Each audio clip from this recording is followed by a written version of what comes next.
Récemment, un nouveau phénomène est apparu sur Internet. Les chaînes YouTube dédiées à la culture, à la vulgarisation scientifique et à l'esprit critique. Y-Pensée, Hygiène mentale, Nota Bene, Danny Caligula ou encore Latron Chambier sont devenus en quelques années les chefs de file d'une nouvelle cyber-opinion qui fait de la pensée méthodique et de l'analyse rationnelle du monde ses mots d'ordre. Ce phénomène est plutôt rassurant, puisqu'il nous encourage à utiliser la plateforme YouTube pour autre chose que regarder des vidéos de chats qui sautent du balcon ou les clips de Maître Gims. À notre époque, tout ce qui va dans le sens d'une élévation intellectuelle ou culturelle doit être salué, y compris lorsque des désaccords existent avec les contenus diffusés et les idées exprimées. Il y a quelques mois, j'ai publié une vidéo intitulée Sur le conspirationnisme. Dans cette vidéo, je critiquais l'usage systématique des mots conspirationniste et complotiste à l'égard de quiconque émettait des doutes sur certains aspects de la version officielle d'événements majeurs. Ma vidéo avait pour but de contrebalancer le discours de certains représentants de la zététique sur YouTube. Je veux parler de Latron Chambier, chez lesquels j'ai remarqué une tendance prononcée à qualifier de conspi toute phrase qui suggérerait que le monde n'obéit pas aux lois suprêmes de la transparence et de la neutralité. Le mot conspi pose problème à plusieurs titres. L'emploi d'un diminutif, s'il répond sans doute à une simple commodité de langage, témoigne déjà d'une certaine légèreté sur le sujet, une légèreté qui me semble contradictoire avec la prétention de rigueur et de précision qu'affichent les membres de cette chaîne. Le mot conspirationnisme était déjà problématique, pour toutes les raisons que j'ai évoquées dans ma précédente vidéo. Celui de conspi y ajoute une connotation méprisante et condescendante, et révèle l'adhésion à un postulat implicite, postulat selon lequel un conspi, ça n'est pas digne d'être pris au sérieux. Critiquer la paresse intellectuelle, la simplification abusive de phénomènes complexes, ou la tendance à tout ramener à une cause unique et invariable, devrait être suffisant pour ne pas avoir à recourir à l'adjectif conspi, qui ne témoigne pas, c'est le moins qu'on puisse dire, d'une très grande rigueur scientifique, surtout pour des gens qui prétendent se méfier des étiquettes, c'est un comble. En tombant dans le mépris et l'essentialisation des pensées divergentes, on ne fait pas œuvre d'esprit critique. On reproduit symétriquement les logiques de pensée qu'on prétend réfuter. On fait la même chose, mais du point de vue adverse. Cela se retrouve dans votre tendance à accepter sans discernement tous les arguments qui expliqueraient les mécanismes de la dite pensée conspi. Un conspi ne serait pas moins intelligent qu'un autre, vous le répétez souvent, ce serait tout simplement quelqu'un d'un peu imaginatif, d'un peu excentrique, d'un peu marginal. C'est d'ailleurs cette marginalité qui lui vaudrait d'adhérer à des thèses elles-mêmes marginales. Jamais il ne vous vient à l'esprit que c'est peut-être précisément cette pensée qui vaut au supposé conspi d'être marginalisé, qu'il s'agit peut-être d'une conséquence de leur mode de pensée, et non de sa cause. Interpréter des relations de correspondance comme des relations de causalité, voilà une attitude bien peu soucieuse de la rigueur logique et de l'esprit scientifique. C'est ce même manque de rigueur qu'on observe dans votre critique des croyances religieuses. Il faut être très naïf ou très présomptueux pour penser qu'on peut, sans risquer d'être ridicule, mettre sur le même plan la croyance en Dieu et la croyance aux licornes ou au Père Noël.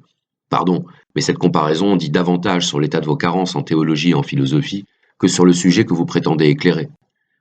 Quand Aristote parle de Dieu comme du premier moteur immobile, quand Spinoza parle de Dieu comme de ce qui est cause de soi, quand Lévinas parle de Dieu comme de l'absolument autre, croyez-vous sérieusement qu'ils font référence à un être à visage humain ayant créé l'univers avec un compas et de la pâte à modeler? Vous me répondrez que le problème avec le concept Dieu, c'est qu'on peut y mettre ce qu'on veut.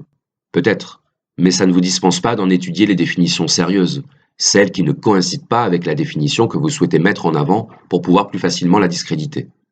On ne critique pas un concept en choisissant la définition qui nous arrange, pour ensuite laisser entendre que ce concept n'est pas pertinent.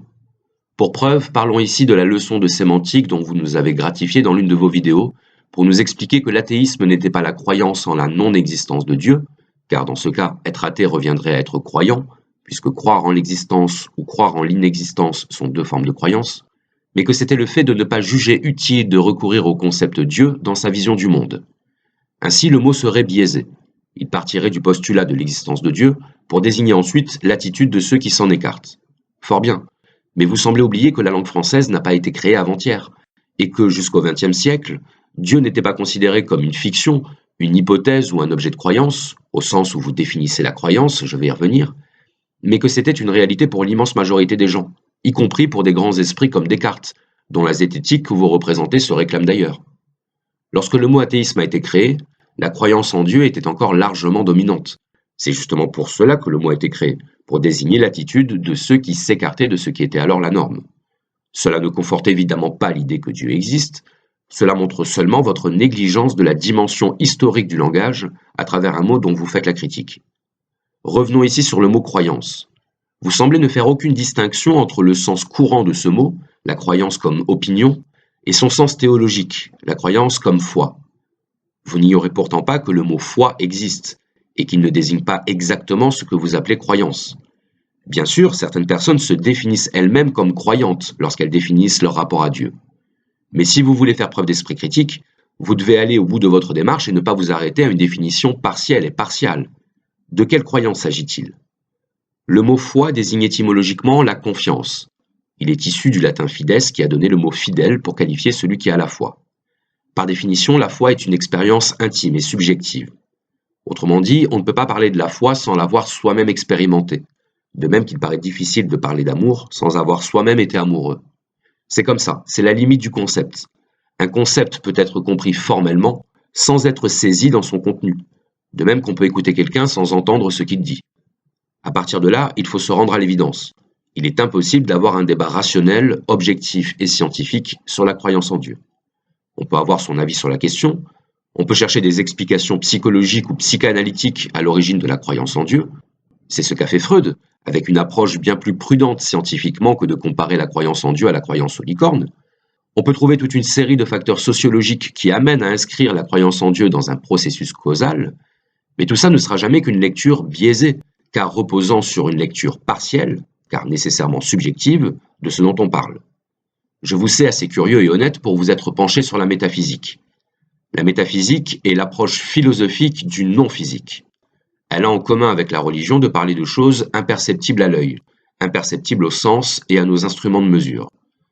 Au sens où vous la définissez, la métaphysique n'a rien d'une science mais tout d'une croyance. Et pourtant, elle n'en reste pas moins une source de compréhension du monde et de la réalité. Voilà la différence entre votre approche et la mienne.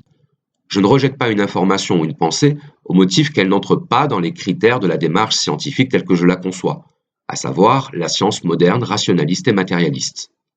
La métaphysique passerait aux yeux des zététiciens pour une pure extravagance intellectuelle si l'histoire des idées ne lui conférait une certaine légitimité. Peut-être pourriez-vous d'ailleurs, à l'occasion, faire une vidéo pour démonter l'édifice de la métaphysique et de la philosophie de l'absolu de Platon à nos jours. L'absolu, quelle drôle d'idée, n'est-ce pas ? Il faut énormément de temps pour saisir le sens d'un texte métaphysique ou d'un concept religieux, pour en saisir le sens véritable, profond et ultime. Et quand je dis qu'il faut du temps, je ne parle pas en minutes ou en heures, je parle en années.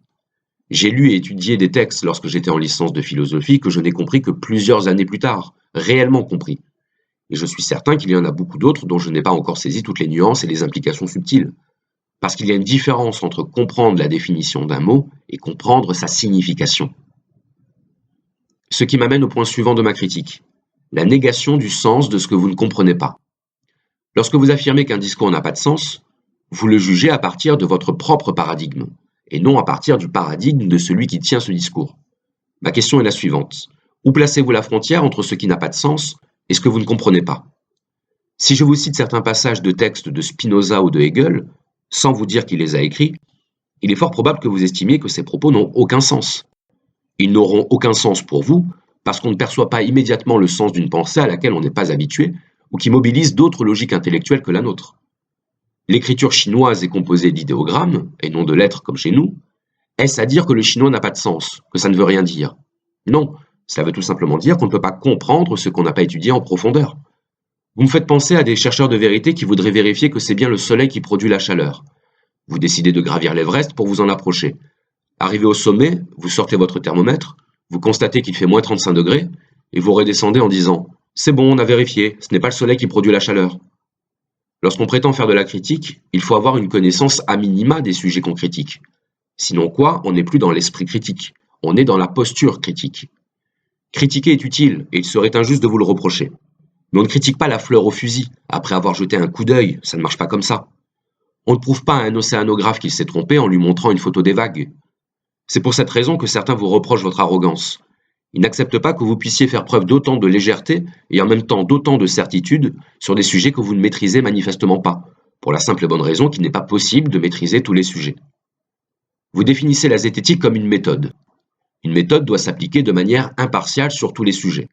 Or, ce qui ressort de vos émissions, C'est une tendance à déployer tout votre attirail méthodologique sur certains sujets, y compris, je le disais, ceux dont vous avez une conception pour le moins partielle et superficielle, et à faire preuve de bien plus d'indulgence et de souplesse s'agissant de sujets que vous estimez a priori non sérieux. Prenons un exemple. Dans votre émission du 9 juillet 2016, consacrée à Thierry Casasnovas et à son site regener.org, vous avez donné la parole à un certain Climène, étudiant en pharmacie. Durant toute l'émission, Climène a accumulé les allusions moqueuses, les réponses approximatives et les aveux d'ignorance. Clairement, l'émission n'était pas au niveau de ce qu'on attend d'une chaîne dédiée à l'esprit critique. La vidéo de l'émission est toujours en ligne. Parallèlement à ça, le 7 décembre 2016, vous avez réalisé une émission sur le féminisme et la psychologie évolutionnaire, avec pour invité Peggy Sastre, docteur en philosophie des sciences. La vidéo a été retirée de votre chaîne et vous avez publié un article sur votre site pour exprimer votre déception à propos de cette émission et des propos qui ont été tenus par votre invité, qui aurait fait preuve de négligence méthodologique et langagière. Le fait est que, dans le cas de l'émission sur Thierry Casasnovas, que des négligences aient été commises par votre invité, que la rigueur intellectuelle et le respect n'aient pas été au rendez-vous, n'a pas eu l'air de beaucoup vous gêner. Que Climène ait répété à plusieurs reprises qu'il ne se souvenait plus très bien de ce qu'avait dit Thierry Casasnovas, mais qu'en gros c'était de la merde, ne vous est pas apparu comme problématique au regard de votre prétention à la rationalité et à l'esprit d'analyse. En revanche, que Peggy Sastre ait pu faire preuve d'un manque de rigueur et d'objectivité dans les propos qu'elle a tenus dans votre émission, ça c'est intolérable. Car c'est bien ça le fond du problème. Les propos qu'a tenus Peggy Sastre dans votre émission étaient choquants et idéologiquement inassumables. Ils avaient beau être étayés sur des travaux scientifiques, travaux dont vous avez vous-même attesté de la valeur scientifique dans votre article, sa parole s'écartait trop de ce qui est moralement acceptable pour que vous puissiez en endosser la responsabilité. Je prétends donc que vous faites preuve d'un esprit critique à géométrie variable, et que vous êtes porté à une grande indulgence sur certains sujets et à une intransigeance caricaturale sur d'autres. Votre souci de débusquer les biais de confirmation à l'œuvre derrière nos opinions et nos discours me semble parfaitement légitime. Mais une question me brûle les lèvres. Qu'en est-il des biais d'infirmation ? Brandir la carte biais de confirmation à chaque fois que transparaît une trace de subjectivité chez quelqu'un que vous critiquez, comme brandir la carte conspi quand quelqu'un évoque par exemple la question de la répartition des financements dans les unités de recherche, comme si c'était un scoop que les crédits de recherche ne sont pas alloués seulement dans l'intérêt de la science avec un grand S, c'est rester aveugle aux biais d'infirmation sur lesquels on rejette une hypothèse par principe, soit parce qu'elle heurte nos propres présupposés idéologiques, soit par manque de travail sur la question. Lorsque j'écoute une émission de Latron Chambier, je n'ai pas le sentiment d'entendre des gens qui cherchent à améliorer leur compréhension du monde. J'ai l'impression d'entendre des juges de procédure qui crient vice de forme à tout bout de champ, au lieu de chercher à savoir si l'accusé est coupable ou innocent. Mettre en évidence un vice de forme ne nous renseigne en rien sur la culpabilité d'un suspect. C'est seulement un moyen d'évacuer le problème de fond en lui substituant un problème de forme. Bref, c'est une technique d'avocat. Votre obsession des biais de confirmation vous conduit à en voir jusque dans les simples remarques de bon sens. Le bon sens, je sais, c'est une expression que vous n'aimez pas, car vous la confondez avec l'impression.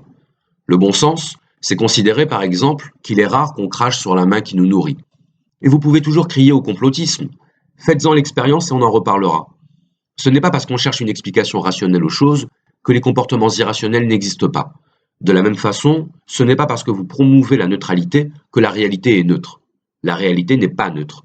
Elle obéit à des logiques qui vous feraient tomber de très haut si vous les connaissiez. Engagez-vous en politique. Faites-vous admettre dans certains réseaux de pouvoir. Regardez ce qui s'y passe et parlez avec ceux qui en font partie. La réalité que vous y rencontrerez vous fera oublier le rasoir d'Occam pendant quelque temps. Revenons à nos biais de confirmation.